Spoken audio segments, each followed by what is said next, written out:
Alhamdulillahi Rabbil Alamin.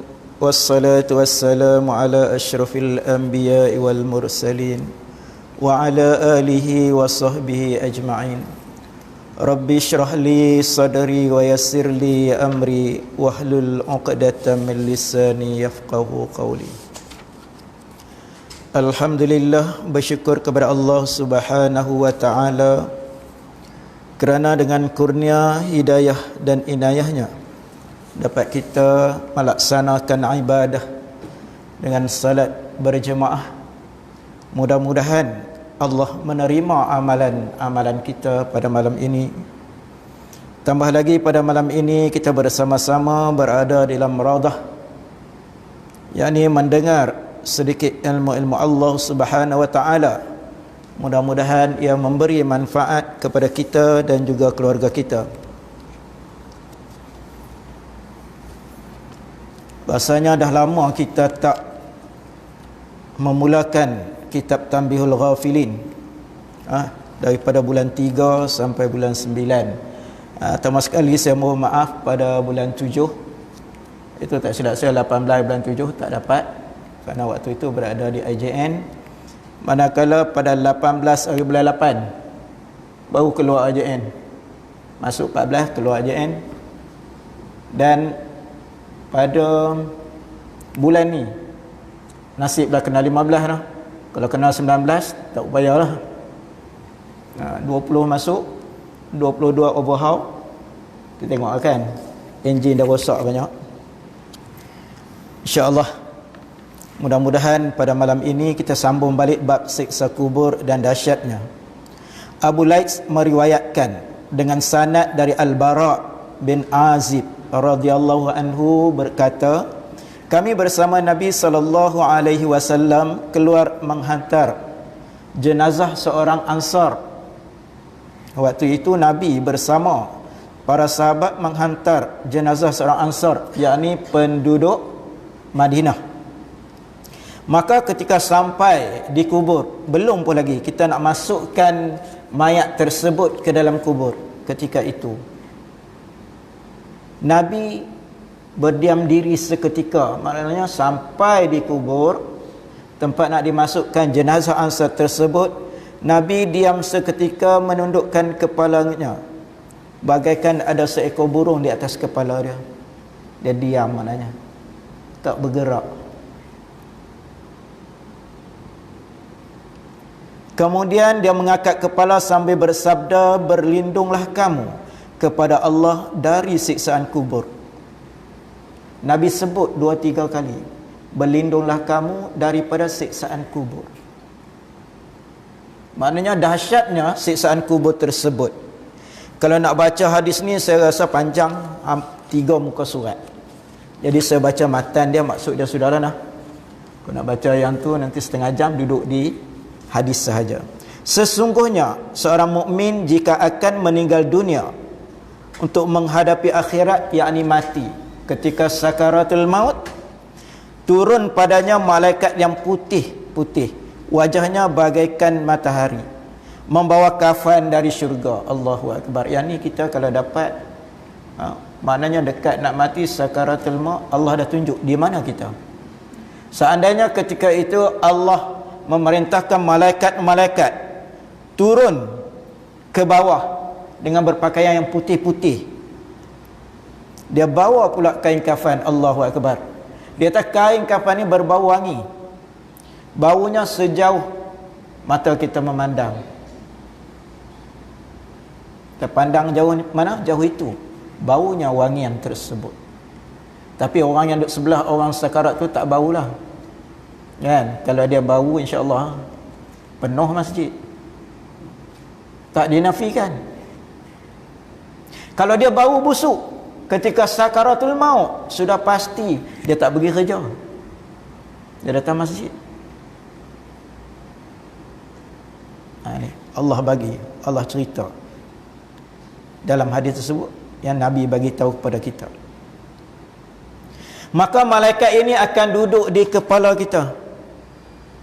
Seandainya kita yang baik, malaikat maut ni akan duduk dekat dengan kepala kita sambil memanggil, wahai ruh yang tenang, Wahai roh yang tenang. Ayyatuhan nafsul mutmainnah, ukhruji ila maghfiratillahi wa ridwanih. Apa dia kata? Wahai roh yang tenang, keluarlah kamu menuju pengampunan Allah dan redha-Nya. Ayat ni yang kita nak.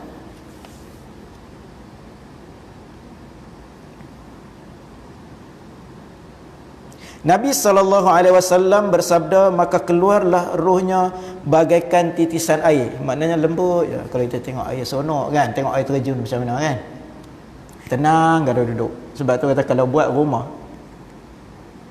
di bawahnya mengalir sungai kan cantik. Tapi sungai sekarang macam-macam ada kan. Toksik pun ada. Yang baru ni tegur sikit terus dia buang yang tahi babi di dalam sungai kan.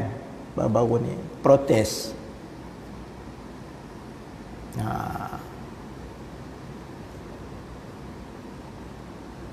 Lalu roh ini dibawa naik oleh malaikat ke langit. Maka bila sampai langit yang pertama, malaikat tanya, roh siapakah itu? Maka malaikat yang bawa roh daripada bumi, daripada tempat mayat, dia akan beritahu fulan si fulan. Siapa fulan tu? Mana siapa-siapalah. Mana Ahmad bin Abu ke? Aminah bin Abi Talib ke? Sehingga sampai ke langit, dan di sana dibuka pintu langit, disambut oleh penduduknya, lalu dihantar malaikat muqarrabun. Bila sampai depan Allah Subhanahu wa taala, sampai langit ketujuh, maka Allah kata, catatkan amalannya di Illiyin, tempat yang tertinggi, tempat yang mulia. Tempat Illiyin. Catat, letak. Kemudian dia kata, bawa roh tu turun balik. Bukan dicampak, bawa balik, bagi kat si mati tadi.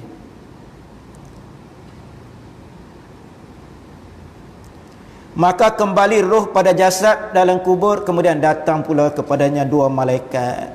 Dia tanya, siapa Tuhanmu? Man rabbuka? Ayah Pin. Ada orang jawab Ayah Pin juga kan, pengikut Ayah Pin. Harun kan, Tuhan Harun.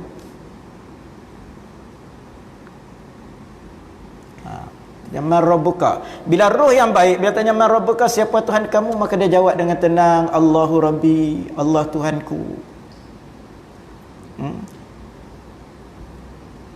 Tanya lagi, apakah agamamu? Maka dia jawab, agamaku agama Islam.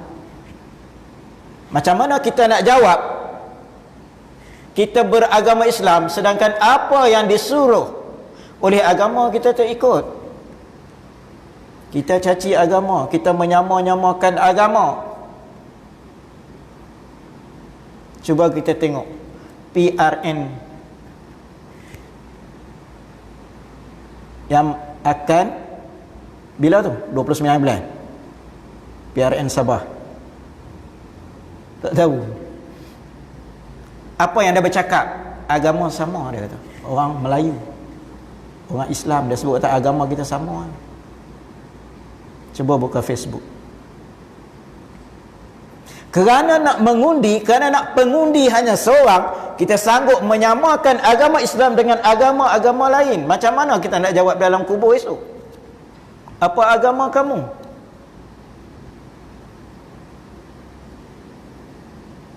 Ini yang kita takut.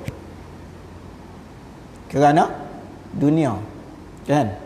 Ini takut esok hubbu dunia wa karahiyatul maut. Cinta ke dunia, takut mati. Malah cinta ke dunia, takut jawatan-jawatan itu lucu. Sanggup menggadaikan agama. Satu lagi, berkiblatkan orang bukan Islam. Sikit-sikit tanya orang bukan Islam tentang agama. Kita nak jawab macam mana depan Allah? Ditanya, bagaimana pendapatmu terhadap orang yang diutuskan tengah-tengah kamu itu? Dijawabnya, dia utusan Allah.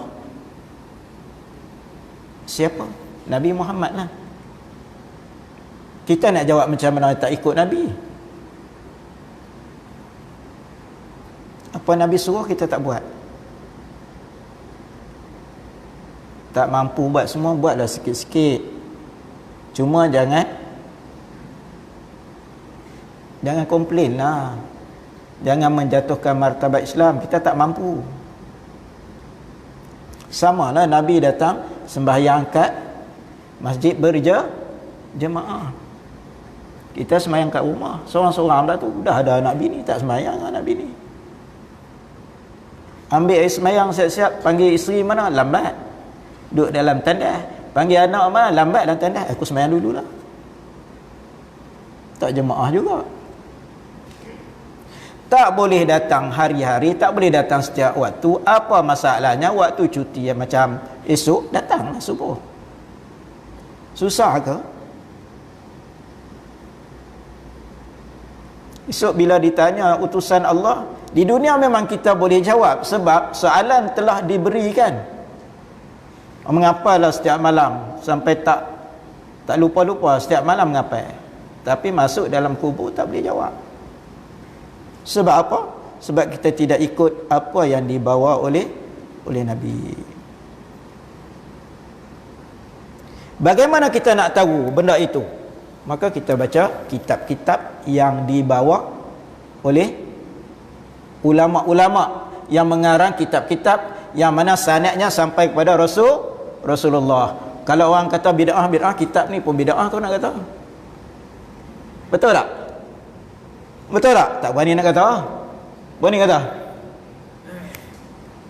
Al-Quran ada? Tak ada. Ambil Quran tu bid'ah. Oi ustaz, bid'ah. Bid'ah. Kitab dia, bukan ayat. Sebab zaman Nabi ada yang bentuk macam ni. Tak ada kan? Sebab kita kata apa? Bid'ah itu apa yang tidak dibuat oleh Nabi. Sebab itu kena tengok. Sebab itulah Imam Syafi'i kata ada dua. Jangan terus menghukum. Balik, kembali. Tengok macam mana.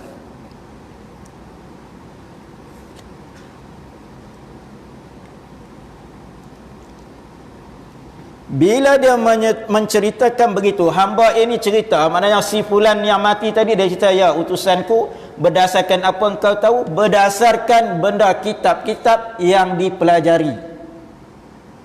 Maka kena datang kat masjid, dengar orang baca kitab.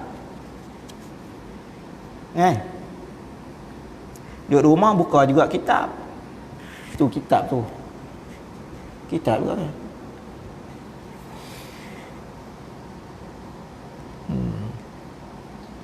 Bagi salam je tengok TV tinggallah sekejap kan. Benda tu tak ke mana ni. Bila dia buat macam tu, maka ada satu suara akan bagi tahu benar, kamu benar. Senang soalan jawab, kamu benar. Kita tak tahu lagi kita macam mana. Walaupun kita belajar, kita datang surau, kita belajar, kita dengar, kita simpan seorang ke bawa balik bagi tahu anak bini. Kena tengok pula di situ. Muhasabah diri. Tahu balik tak? Bagi tahu tak kat anak isteri kita? Susah nak bagi tahu ustaz. Tak apa, sambil-sambil nyimbang, sambil-sambil makan. Kan? Yang mana kita tahu, kita keluarkan sedikit. Ceritalah kat isteri anak-anak kita, jangan melambat-lambatkan solat. Contohnya waktu asar, pukul 7 dekat nak maghrib baru sembahyang asar. Pernah tengok? Tak pernah tengok. Tu bila baca fawailul lil musallin, dia bukan fawailul lil musallin allazina hum an salatihim sahun. Dia bukannya untuk orang yang datang tu dia sembahyang, dia kata alah ingat luar kan. Itu bukan nama sampai nak masuk di situ. Sebab itu kalau orang ikut lepat, dia tak akan sembahyang. Dia kata tak khusyuk lagi. Nak tunggu khusyuk, mati. Sebab mati tak ada fikiran khusyuk. Tak boleh sebut apa. Tu susah. bagi tahu. Ada di surau kita selalu setiap petang, hampir setiap petang. Orangnya saya pun tak berapa kenal lah, orang yang sama. Saya datang ke surau hampir 7-5 minit. Dia baru datang, ingat datang nak duduk sembahyang maghrib, lupa dia sembahyang asar. Habis sembahyang dia tak tunggu maghrib, dia terbit naik motor, tak tahu lah pergi mana. Jadi kita cuba cerita ke anak kita macam tu. Nak senang jawapan di dalam kubur, kita bagi tahu. Sebab nak jawab bukan senang, walaupun soalan dah ada, nak jawab tu. Maka Allah menyatakan kepada malaikat ini, berikan dia hamparan seluas-luasnya dalam kubur. Sebab itu kita kadang-kadang kita baca doa pada orang mati selalunya. Betul. Tapi kita baca dalam bahasa Arab, pakat tak tahu. Amin, amin kan. Kita baca, ya Allah Tuhanku, ampunkanlah dosa kedua ibu bapa aku, ibu bapa kami, ibu orang yang meninggal dunia. Lapangkanlah kubur dia, beri cahaya kubur dia, jadikanlah kubur dia sebahagian daripada taman syurga. Maka orang ini pun diceritakannya, diminta kepada malaikat, wahai malaikat, bukakanlah pintu-pintu syurga, mana lubang-lubang tu, supaya bau harum daripada syurga itu masuk ke kubur. Ini diminta, Allah bagi.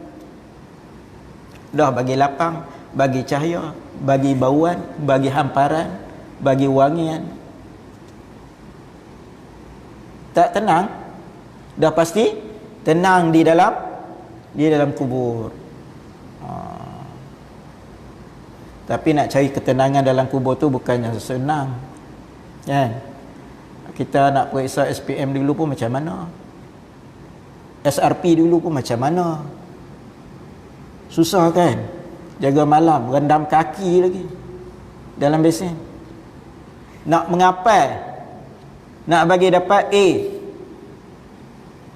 Macam tu juga kalau kita nak mendapat habuan di akhirat.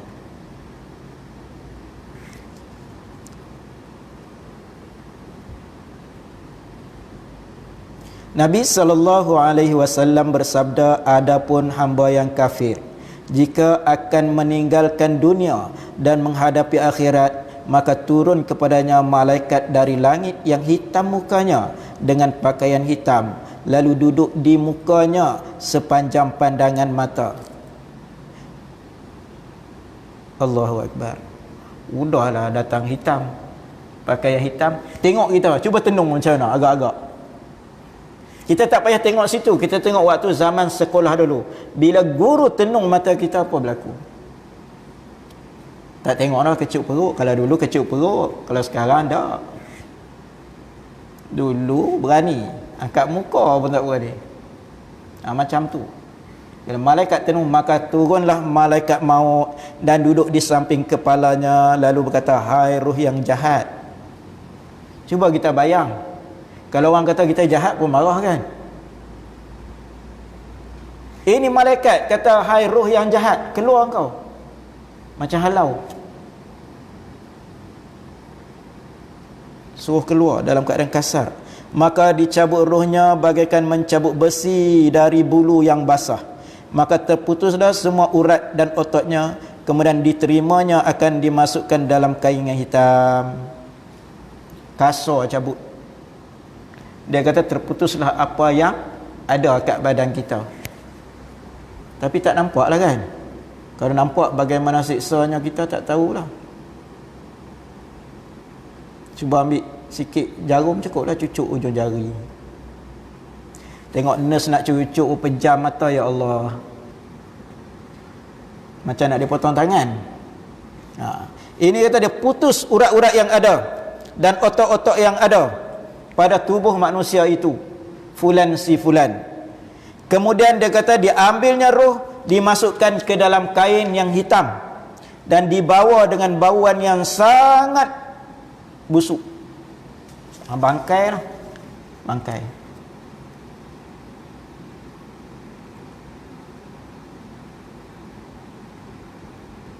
Dia tak melalui malaikat-malaikat dah. Dia lalu pun tak lalu malaikat, mana lalu jalan lain. Roh yang dibawa daripada bumi naik ke atas, kalau roh yang baik dia bawa sampai ke malaikat, sampai ke pintu langit pertama kan, kedua, ketiga sampai ketujuh, sampai jumpa malaikat muqarrabun. Tapi yang ni tak lah.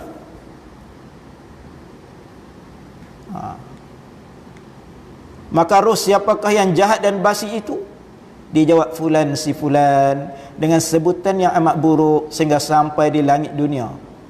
Maka diminta buka tetapi tidak dibuka untuknya. Kemudian Nabi SAW membaca ayat yang bermaksud tidak dibukakan bagi mereka itu pintu-pintu langit dan tidak dapat masuk syurga sehingga unta dapat masuk dalam lubang jarum. Ni ada hadis Nabi kan. Tengok unta boleh masuk tak lubang jarum? Istilahnya memang tak boleh masuk lah. Syurga tak boleh masuk lah. Mati dalam kafir, dalam syurga tak boleh masuk. Macam mana dia bagi kiasan, bagai seekor unta nak masuk lubang jarum, memang tak boleh masuk. Ambil jarum tu cukup dah, cucuk bukan unta, jari kita pun dah cukup, tak masuk kan. Ambil benang pun susah nak masuk, pakai 4 mata kan, puas gigit, puas letak air liur nak bagi masuk. Ini kan pula unta, maka dia memang dia tak boleh masuk, memang Allah tak bagi masuk. Kemudian dia kata perintahkan tulislah orang itu dalam sijin. Allahu Akbar. Sijin ni neraka. Kemudian dilemparkan rohnya itu begitu sahaja, sebagaimana ayat yang Allah bagikan sini dalam hadis tersebut, wa man yusyrik billahi faka'annama kharra minas samai fatakhtafuhu at-tayru aw tahwi bihi ar-rihu fi makanin sahiq.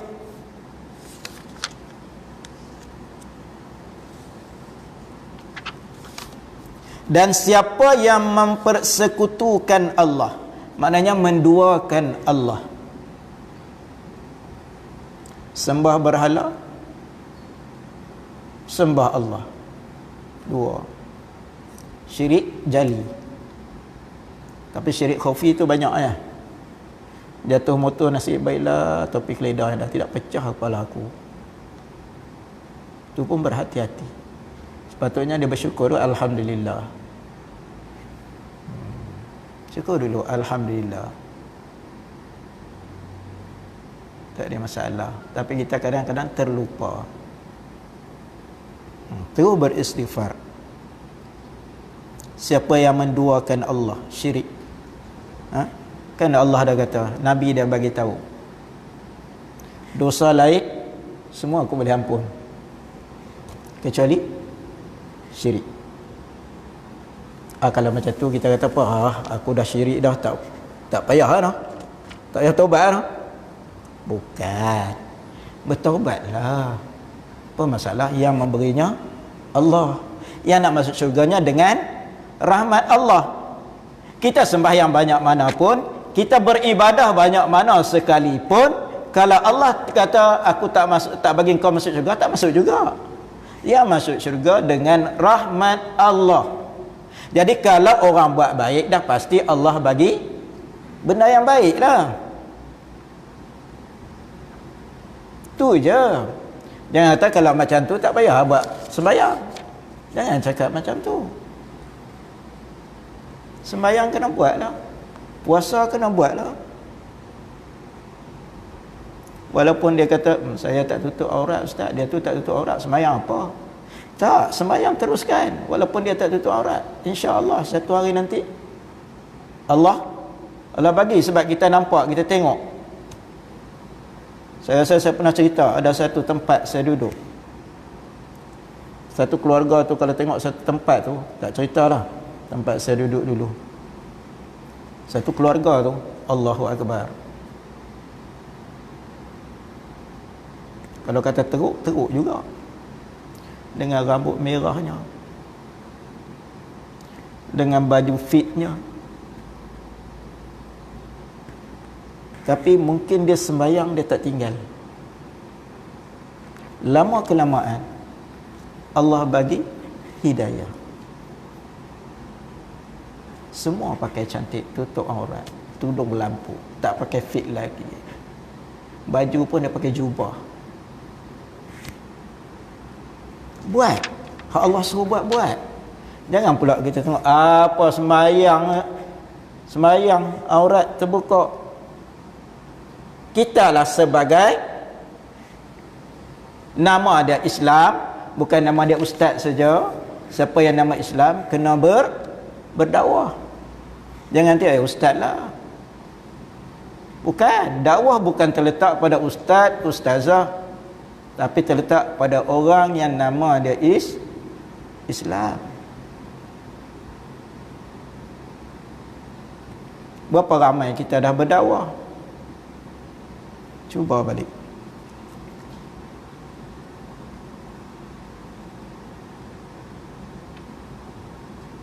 Maka dikatakan sini, siapa yang mempersekutukan Allah, maka rohnya tadi jatuh dari langit, dilempar oleh malaikat. Dalam jatuh ke langit itu, burung akan menyambar roh tersebut. Itu dia bagi perumpamaan. Maka dilempar ke jurang yang dalam. Macam kita lah, pegang kita tu, lempar turun jurang, apa rasa kan? Macam tu lah tempat yang curam. Kita tengok baru ni bagaimana seorang guru kan mati. Ada masuk Facebook tu, kereta ada terjunam ke dalam gaung, mati. Bukan kita ambil perumpamaan dia tu dia jahat. Macam tu. Nak ambil dia punya mayat pun siksa, kan? Ke bawah. Nak angkat naik. Allahu Akbar. Bukan dia kita umpamakan. Contoh kalau kita kata orang yang jahat, Allah lemparkan dia ke jurang. Bagaimana?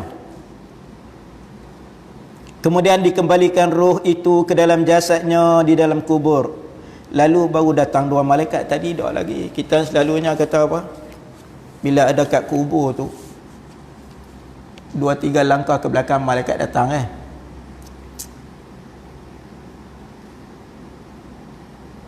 Jadi mak pak kita pun wasiat kita, jangan engkau beredar dari kubur bersama-sama orang lain. Duduk kat situ. Kita tak tahu tadi beredar tapak 2-3 langkah tu yang mana. Atau kalau macam tu, buat kemah tidur kat situ, kan? Bukan begitu. Jahat, siksa tetap Allah siksa. Dia kata masuk, datangnya roh, dia tanya, siapa Tuhan kamu? Saya tak tahu. Apa agama kamu? Saya tak tahu. Nak jawab macam mana? Dia tak boleh jawab. Sebab dia mungkin Kristian, dia mungkin Buddha, dia mungkin Hindu. Boleh mungkin Hindu. Hindu satu agama, satu bangsa kan? So, bangsa India. India bukan negara.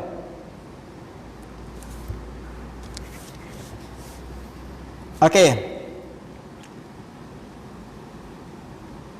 Mungkin bangsa India nah, Melayu, agama Hindu. Ni.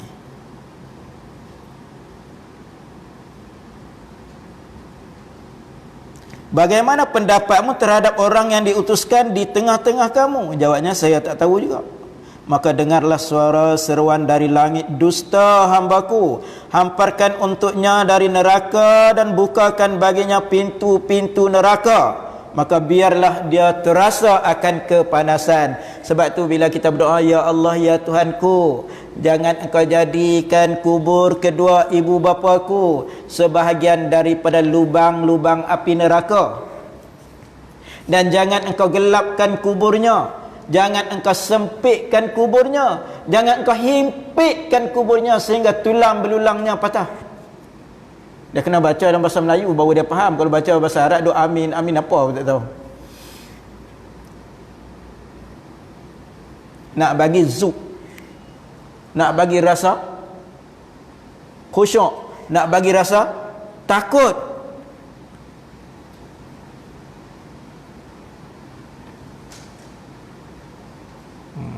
Dia baca dalam bahasa Melayu, senang, nampak sikit.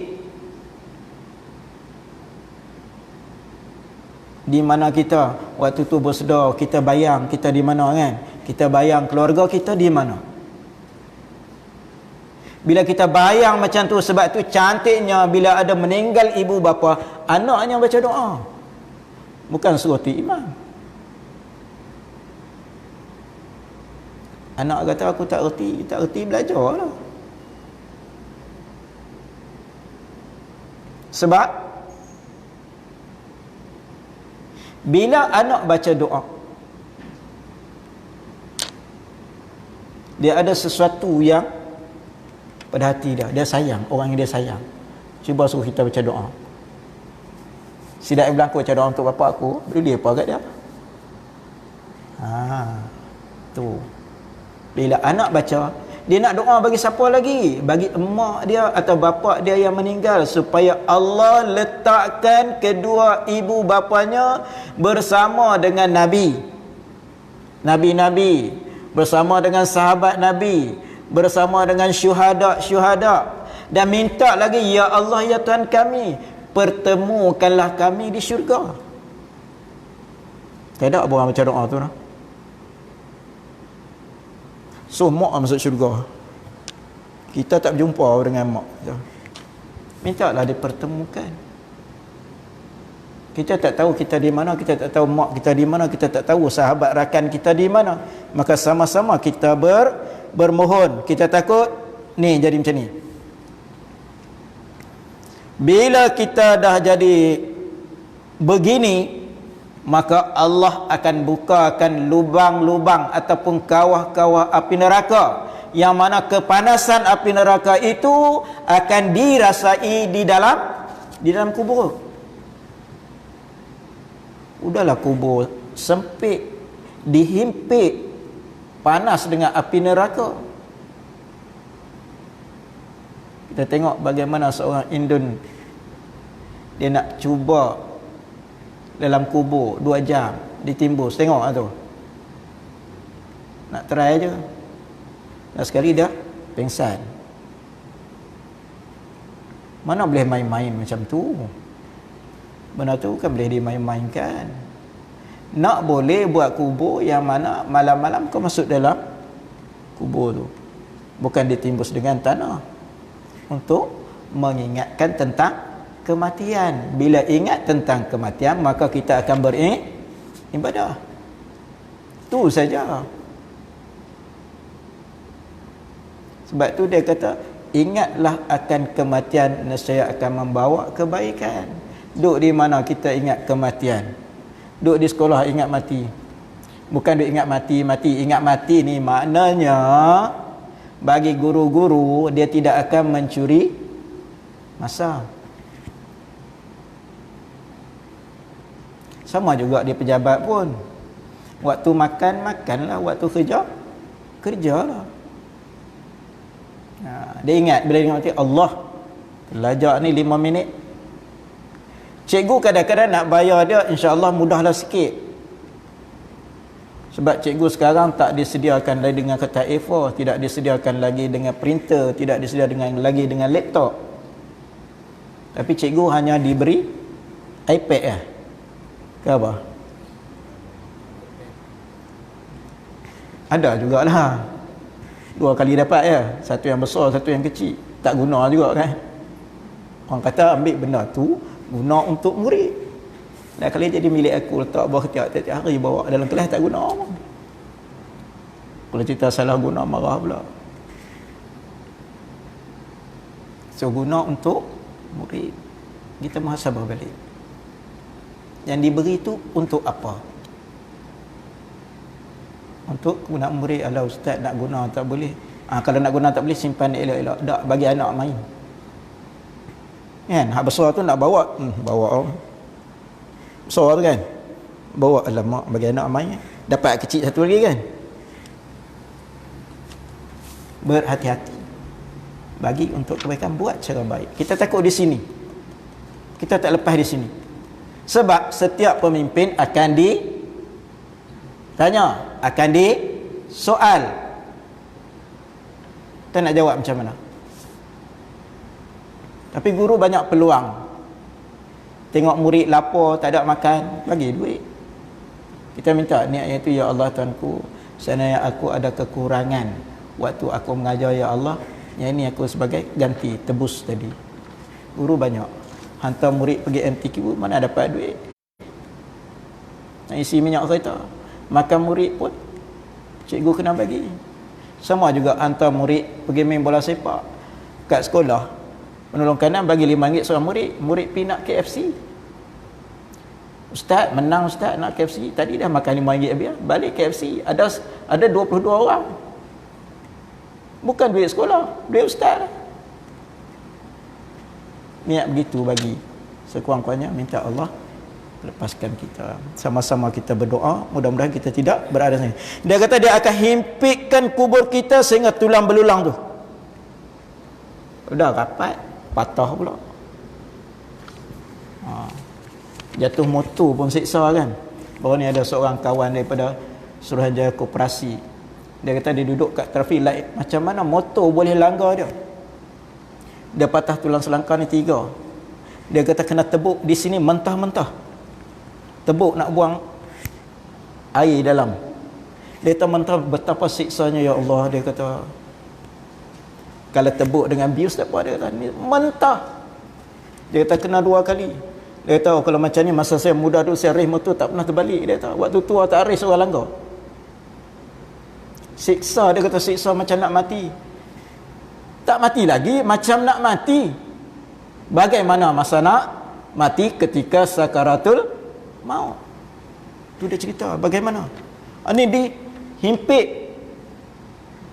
Kubur tu menghimpit sampai tulang belulang kita patah. Allahu Akbar.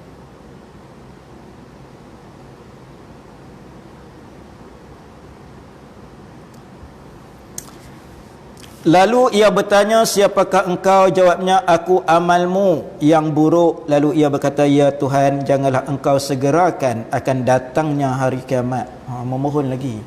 Orang yang dah mati, yang amalan-amalan yang buruk, dia minta jangan Allah segerakan hari kiamat. Sebab bila kiamat, cepatnya di padang mahsyar pun dah disiksa kan. Sementara nak ditimbang amalan, dah disiksa di padang mahsyar mengikut amalan-amalan yang kita buat, mengikut keburukan-keburukan yang kita bawa. Tak nak masuk mana lagi. Dan neraka dah pasti dah, sebab dalam kubur pun dah disiksa. Kita takut ini. Jadi sama-samalah kita bermuhasabah diri kita. Mudah-mudahan Allah Subhanahu wa taala mengampunkan segala dosa kita. Setiap malam dekat nak tidur, kita ingat-ingatlah apa yang kita lakukan. Sama ada kita mengumpat, sama ada kita memfitnah. Sampai hatta dia kata kalau kita dah mengumpat orang fitnah tu, kalau boleh-boleh kawan rapat tu kita mengumpat kat belakang kan. Depan dia tak mengumpat pun ya je. Malam dia kata nak tidur, tulis hantar kat dia. Minta maaf lah, takut ada dosa yang mengumpat awak tadi. Tapi dia balas balik, dia kata apa, Cikgu Zul, apa pasal malam ni minta maaf pula ni, lain macam dia bunyi. Tak apalah, tu ayat dia nak bagi, kita minta kalau boleh. Nanti takut dia terima tu, apa yang kau mengumpat aku, tu nak jawab susah. Kalau dia kata tak apalah, saya maafkan kesalahan awak, tapi takut satu ayat, apa yang kamu mengumpat tu sebelum aku nak maafkan kamu, tu ayat tu payah sikit tu. Walaupun kita ada dengar setengah pendapat, dia kata apa, kita hanya berdoa kan. Sedangkan dia kata kesilapan dan kesalahan sesama manusia kena pergi minta kat dia. Atau yang dah mati macam mana, pergi jumpa keluarga dia. Boleh jumpa, tak boleh jumpa, kita tak boleh jumpa, nak buat macam mana? Bertaubat lah. Mudah-mudahan mana tahu Allah buka hati-hati sahabat kita, Allah buka hati orang yang kita ngumpat dia, orang kita sakiti. Dia kata malam tu dia tidur, mungkin dia rasa nak mati, dia tak, aku maafkan segala kesalahan orang yang buat pada aku. Yang tu kita nak. Mudah-mudahan dia mati dengan baik, kita juga diredai Allah. Itu yang kita nak. Kita dah tak mampu dah nak minta maaf kat dia secara berdepan. Jadi kita berdoa, insya-Allah. Mudah-mudahan Allah bagi yang terbaik. Apa yang baik itu datangnya daripada Allah Subhanahu wa taala. Apa yang kekurangan itu adalah daripada kelemahan diri saya sendiri. Wabillahi taufiq wal hidayah. Assalamualaikum warahmatullahi wabarakatuh. Kita tutupkan majlis kita pada malam ini dengan baca tasbih kafarah dan juga suratul As. Subhanakallah wa bihamdika. Bismillahirrahmanirrahim. Asrina insana fasilal ladina amanu salihatu wa tawasaw bil haqqi wa tawasaw bis sabr.